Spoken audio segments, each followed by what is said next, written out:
Several weeks ago, I pointed out that David wouldn't have fared quite as well if he had taken Saul's life on one of those opportunities. The current division in the kingdom was on my mind when I had said that, and I'd like to elaborate on it a little. In 2 Samuel chapter 3 and verse 6, we read, "And it came about while there was war between the house of Saul and the house of David, that Abner was making himself strong in the house of Saul." Abner and Saul's son Ishbosheth could have made a big deal about the fact that David killed the Lord's anointed. It may have seemed like the easy way for David, but David knew that there was no easy way. God, however, was going to get his way, and no one could fathom how he would do so. In this case, it was facilitated from a very unlikely source, the commander of Ishbosheth's army. A dispute arose between Saul's son, who had taken the throne in the north, and his own commander.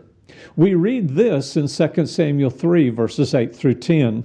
"Then Abner was very angry over the words of Ishbosheth and said, 'Am I a dog's head that belongs to Judah? Today I show kindness to the house of Saul your father, to his brothers and to his friends, and have not delivered you into the hands of David, and yet today you charge me with a guilt concerning the woman?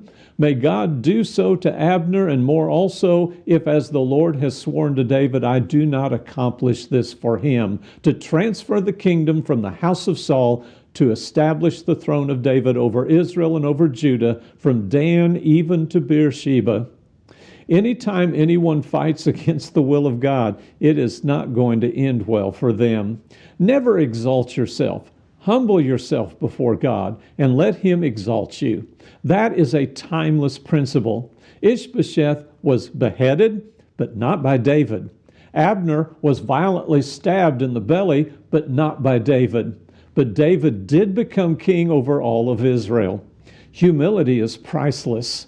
Is that what each of us sees when we look in the mirror?